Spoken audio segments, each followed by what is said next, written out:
Hello dears, ഇന്ന് നമ്മൾ എടുക്കാൻ പോകുന്ന ക്ലാസ് 6-ലെ കലാപ്രവൃത്തി ആരോഗ്യ കായിക വിദ്യാഭ്യാസം എന്നുള്ളതിൻ്റെ അർദ്ധവാർഷിക മൂല്യനിർണ്ണയം 2017-18 അതാണ് നമ്മൾ ഡിസ്കസ് ചെയ്യാൻ പോകുന്നത് കേട്ടോ.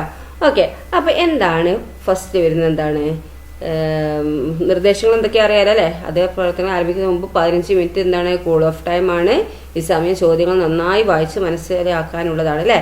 പിന്നെന്താണ്, ഈ പ്രവൃത്തി പഠനവും കലാപഠനവും ആരോഗ്യ കായിക വിദ്യാഭ്യാസം എന്നിവയിൽ നൽകിയിരിക്കുന്ന എല്ലാ ചോദ്യങ്ങൾക്കും ഉത്തരം എഴുതേണ്ടതാണ് അല്ലേ? പ്രവൃത്തി പഠനവും ആരോഗ്യ കായിക വിദ്യാഭ്യാസം എന്നിവയിൽ നൽകിയിരിക്കുന്ന എല്ലാ ചോദ്യങ്ങൾക്കും ഉത്തരം എഴുതണം.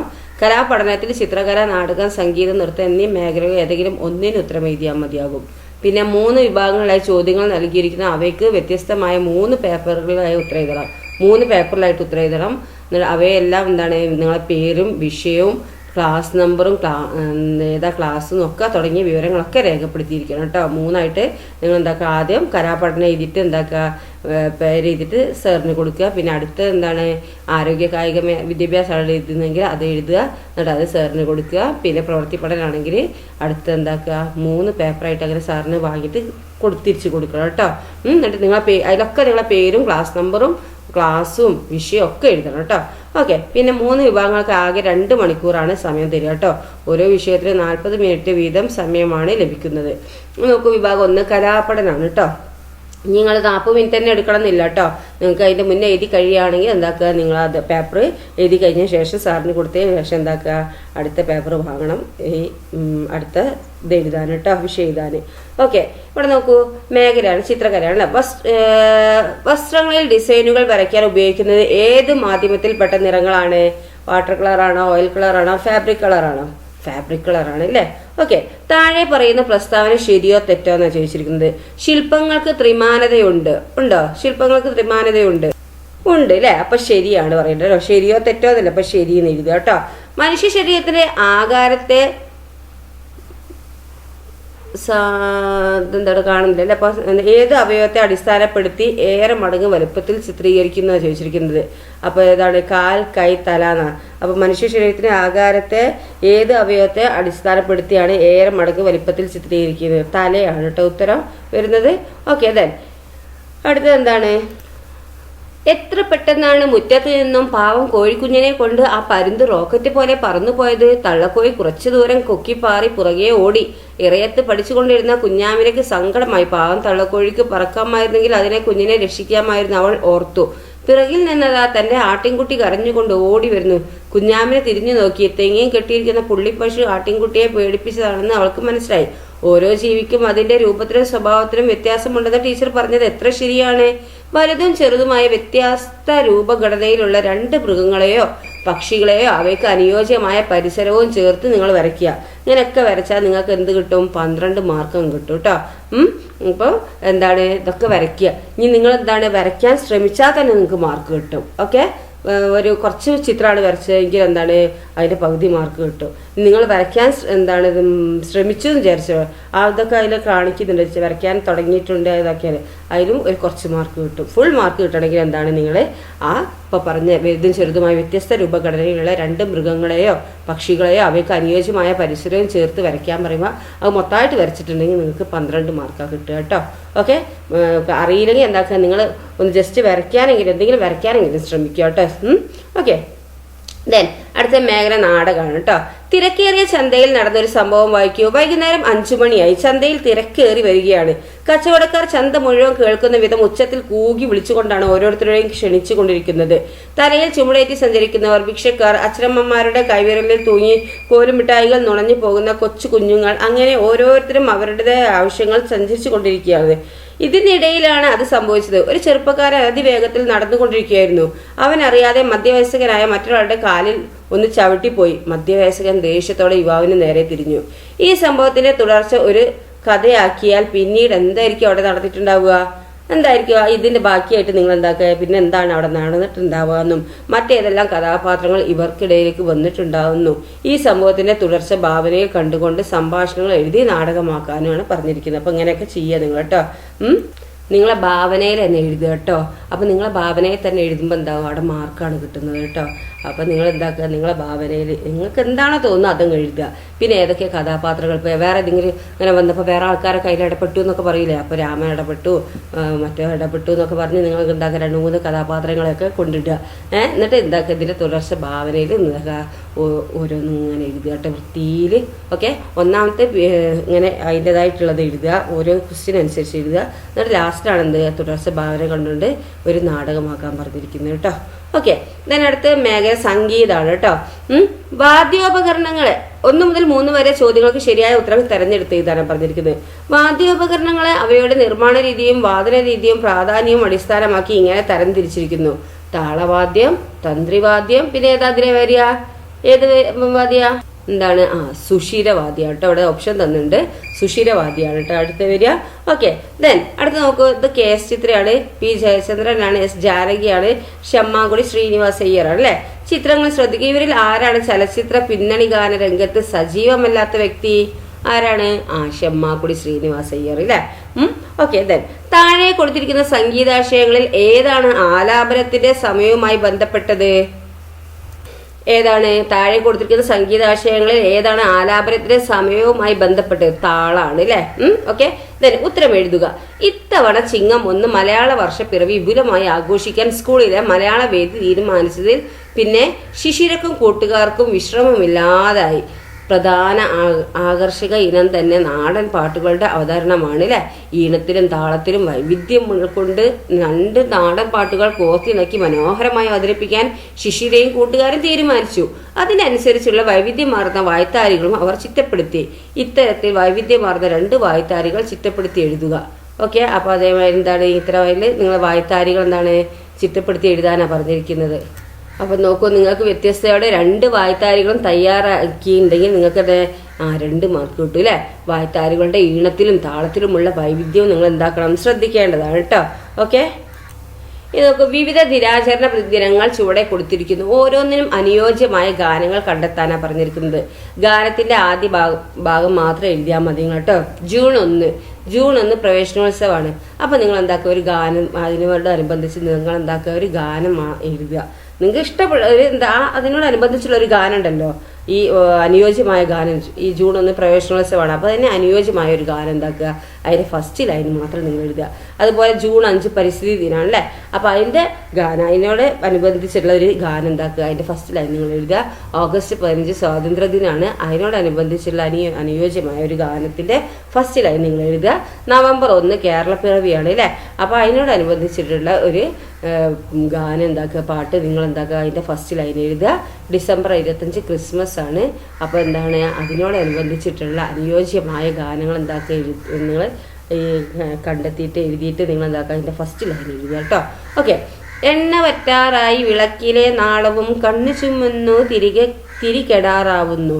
നാളെ പരീക്ഷയാണ്, ഈ ഇരുപ്പിൽ തന്നെ താളുകൾ എത്രയോ വീണ്ടും മറിക്കണം. ഉണ്ണി വിളിക്കുന്നു ചേച്ചിയെ, ഇത്തിരി എണ്ണയും കൂടി വിളക്കിൽ പൊയ്ക്കുവാൻ. മൺപൂരക്കുള്ളിൽ ഇരുട്ടിൽ നിന്നും ചേച്ചി മന്ത്രിപ്പതു കേട്ടു, തീർന്നു വിളക്കെണ്ണ.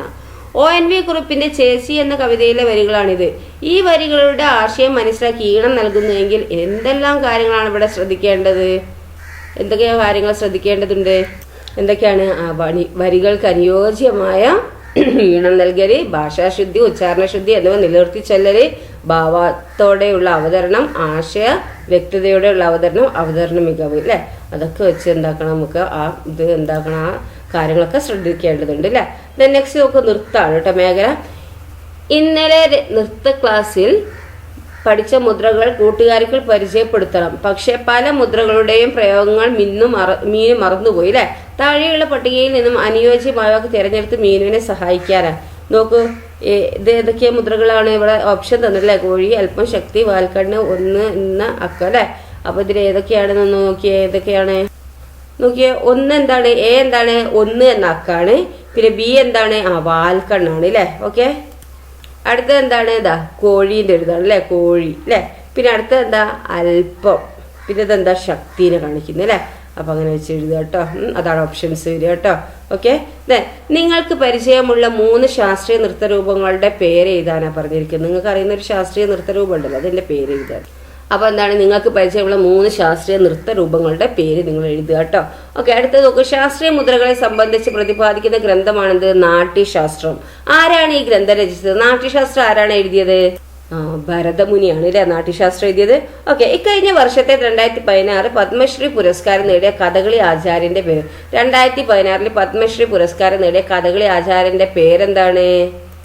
ഗുരു ചേമഞ്ചേരി കുഞ്ഞിരാമൻ നായരാണ് കേട്ടോ. ഓക്കെ, തുള്ളൽ എന്ന കലാരൂപം എത്ര വിധാണ്? അവ ഏതെല്ലാം എന്നാ ചോദിച്ചിരിക്കുന്നത്. തുള്ളൽ എത്ര വിധാണ്? തുള്ളൽ എത്രയാണ്? 3 വിധമാണ് അല്ലെ. അതിൽ ഓട്ടം തുള്ളലുണ്ട്, ശീതങ്കൻ തുള്ളലുണ്ട്, പറയൻ തുള്ളലുണ്ട് കേട്ടോ. ഓക്കെ, അടുത്ത എന്താണ്?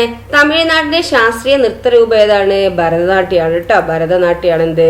ഈ തമിഴ്നാടിന്റെ ശാസ്ത്രീയ നൃത്തരൂപം കേട്ടോ. കേരളീയ കലകളുടെ പുനരുദ്ധാരണത്തിന് വേണ്ടി മഹാകവി വള്ളത്തോളിന്റെ നേതൃത്വത്തിൽ സ്ഥാപിച്ച കലാപരിശീലന സ്ഥാപനം ഏതാണെന്നാ ചോദിച്ചിരിക്കുന്നത്. കേരളീയ കലകളുടെ പുനരുദ്ധാരണത്തിന് വേണ്ടി മഹാകവി വള്ളത്തോളിന്റെ നേതൃത്വത്തിൽ സ്ഥാപിച്ച പരിശീലന സ്ഥാപനം ഏതാണെന്നാ ചോദിച്ചിരിക്കുന്നത്. ഏതാണ്? കേരള കലാമണ്ഡലാണ് കേട്ടോ. ഓക്കെ, അടുത്ത എന്താണ്? അടുത്തത് പ്രവൃത്തി പരിചയമാണ് കേട്ടോ. പ്രവൃത്തി പഠനമാണ്. അപ്പൊ നിങ്ങൾ എന്താക്കുക, ഇത് പേപ്പർ എഴുതി കഴിഞ്ഞ ശേഷം സാറിന് കൊടുക്കുക. അടുത്തത് എന്താണ്? പ്രവൃത്തി പഠനം എഴുതി നിങ്ങളുടെ പേരും ക്ലാസ്സും ഒക്കെ എഴുതുക കേട്ടോ. ഇനി 1 മുതൽ 3 വരെയുള്ള എല്ലാ ചോദ്യങ്ങൾക്കും ഉത്തരം എഴുതണം. 2 ജൈവ കീടനാശിനികളുടെ പേര് എഴുതാനാ പറഞ്ഞിരിക്കുന്നത്. ജൈവ കീടനാശിനികളൊക്കെ നമുക്ക് അറിയുന്നതാണല്ലേ.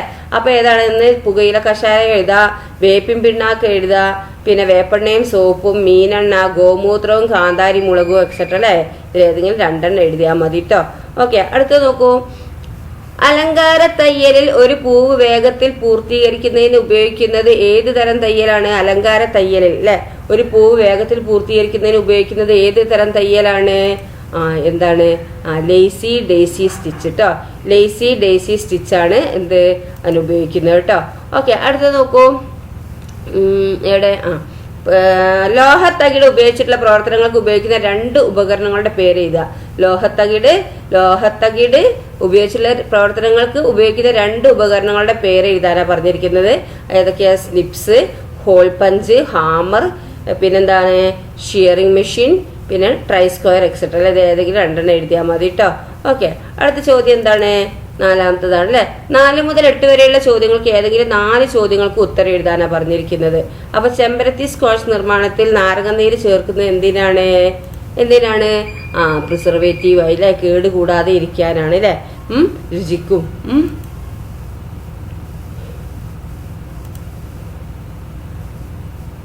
പിന്നെ പ്ലാസ്റ്റിക് ക്യാരി ബാഗുകൾ അപേക്ഷിച്ച് പേപ്പർ ക്യാരി ബാഗുകൾക്കുള്ള മേന്മകൾ എന്താണ്? പ്ലാസ്റ്റിക് ഇല്ലാത്തതിനാൽ പ്രകൃതി സൗഹൃദമാണ്, ചെലവ് കുറവാണ്, പായ്വസ്തുക്കളുടെ പുനരുപയോഗം സാധ്യമാകുന്നു അല്ലെ. ഏതെങ്കിലും 2 എഴുതുക കേട്ടോ. ഓക്കെ, അടുത്ത എന്താണ്? മറ്റ് പെയിന്റുകളിൽ നിന്നും വ്യത്യസ്തമായി മാർബിൾ പെയിന്റിന് ഉപയോഗിക്കുന്ന പെയിന്റിന് വേണ്ട ഗുണം എന്താണ്? ഉദാഹരണം എഴുതാനാണ് പറഞ്ഞിരിക്കുന്നത് കേട്ടോ. അപ്പൊ എന്താണ്? ജലത്തിൽ ലയിച്ച് ചേരരുത്. പിന്നെയോ? ഉദാഹരണം ഇനാമൽ പെയിന്റ് അല്ലെ. അടുത്ത് നോക്കൂ. എന്താണ്? ലോഹത്തകിട് ഉപയോഗിച്ച് നിർമ്മിക്കാവുന്ന 4 വീട്ടുപകരണങ്ങളുടെ പേര് എഴുതാനാണ് പറഞ്ഞിരിക്കുന്നത് അല്ലെ. അപ്പൊ എന്തൊക്കെയാ? കപ്പ്, ബക്കറ്റ്, അലമാര, ടേബിള്, കമ്പ്യൂട്ടർ, ക്യാബിനറ്റ് എക്സെട്ര അല്ലെ. ഇതിലേതെങ്കിലും 4 എഴുതിയാൽ മതി കേട്ടോ. ഓക്കെ, അടുത്തത് നോക്കൂ. എന്താണ്? പ്ലാസ്റ്റർ ഓഫ് പാരീസിന്റെ ഉപയോഗങ്ങൾ എഴുതാനാണ് പറഞ്ഞിരിക്കുന്നത്. എന്തൊക്കെയാണ്? ചോക്ക് നിർമ്മാണം, അലങ്കാര പ്രതിമകള്, ബാൻഡേജ്, നിർമ്മാണ പ്രവർത്തനങ്ങൾ അല്ലെ. ഇതൊക്കെയാണ് ഏതെങ്കിലും 2 എഴുതിയാൽ മതിയേ. ഓക്കെ, അടുത്തത് എന്താണ്? ചുവടെ കൊടുത്തിരിക്കുന്നവയിൽ ഏതെങ്കിലും ഒരു ചോദ്യത്തിന് ഉത്തരം എഴുതാനാണ് പറഞ്ഞിരിക്കുന്നത് കേട്ടോ. പുകയില കഷായ നിർമ്മാണ രീതി വിശദമാക്കാൻ, അല്ലെങ്കിൽ പേപ്പർ ക്യാരി ബാഗിൽ ഐലറോഡ് പിടിവള്ളി വെക്കുന്ന പ്രവർത്തനം വിശദമാക്കാനാണ് പറഞ്ഞിരിക്കുന്നത്. അപ്പൊ എങ്ങനെ നമുക്ക് നോക്കാം? എന്താണ്? പുകയില കഷായമാണ് അല്ലെ. കഷായം പുകയില ചെറു കഷ്ണങ്ങളായി അരിയുക, വെള്ളത്തിലിടുക, വേണമെങ്കിൽ ചൂടാക്കുക. ഒരു ദിവസം വെള്ളത്തിലിട്ടതിന് ശേഷം എന്താണ്? അരിച്ചെടുക്കുക. 1 ലിറ്റർ വെള്ളത്തിലേക്ക് 1 ബാർ സോപ്പ് അരിഞ്ഞ് ലയിപ്പിക്കുക, നേർപ്പിച്ച് ഉപയോഗിക്കുക. അല്ലെങ്കിൽ ക്യാരി ബാഗ് വായഭാഗത്ത് ഹോളിടുക, സ്റ്റാർ പഞ്ച് ഉപയോഗിച്ച് ഹൈലൈറ്റുകൾ പിടിപ്പിക്കുക, ഹൈലൈറ്റിലൂടെ വള്ളി കോർത്ത് കെട്ടുക. ഓക്കെ, ഇങ്ങനെയൊക്കെ എഴുതിയാൽ നിങ്ങൾക്ക് 4 മാർക്ക് കിട്ടും. അതിലേതെങ്കിലും 1 എഴുതിയാൽ മതിയേ. ഓക്കെ, അടുത്തത് എന്താണ്? ഇനി ഇത് എഴുതി കഴിഞ്ഞ ശേഷം സാറിന് കൊടുത്ത ശേഷം അടുത്ത പേപ്പർ സാറോട് വാങ്ങിയിട്ട് അല്ലെങ്കിൽ ടീച്ചറോട് വാങ്ങിയിട്ട് നിങ്ങളുടെ പേര്, ക്ലാസ് നമ്പർ, ഈ സബ്ജക്റ്റ് എഴുതിയിട്ട് ആരോഗ്യ കായിക വിദ്യാഭ്യാസം എഴുതുക. ഓക്കെ. ഇനി അടുത്തത് 1 മുതൽ 4 വരെയുള്ള ചോദ്യങ്ങൾക്ക് ശരി ഉത്തരം തെരഞ്ഞെടുത്ത് എഴുതാനാണ് പറഞ്ഞിരിക്കുന്നത്. സുരക്ഷയുടെ ഭാഗമായി മൗത്ത് ഗാർഡ് ഉപയോഗിക്കുന്ന ഒരു കായിക ഇനത്തിന്റെ പേര് എഴുതാനാണ് പറഞ്ഞിരിക്കുന്നത്. മൗത്ത് ഗാർഡ് ഉപയോഗിക്കുന്ന ഒരു കായിക ഇനത്തിന്റെ പേരെന്താ? നീന്തലാണോ, ഹോക്കിയാണോ, വോളിബോൾ ആണോ, ക്രിക്കറ്റ് ആണോ? ഹോക്കി അല്ലെ? ഹോക്കിയാണ് കേട്ടോ. റോഡിന്റെ ഏത് ഭാഗത്തു കൂടിയാണ് സൈക്കിൾ സവാരി നടത്തേണ്ടത്? ഏത് ഭാഗത്തു കൂടിയാണ്? ഇടതുവശമാണ് കേട്ടോ. ദെൻ അടുത്ത എന്താണ്? തലചുറ്റി വീണ കുട്ടിയുടെ കാൽ ഹൃദയതലത്തിൽ നിന്നും എന്താ ചെയ്യേണ്ടത്?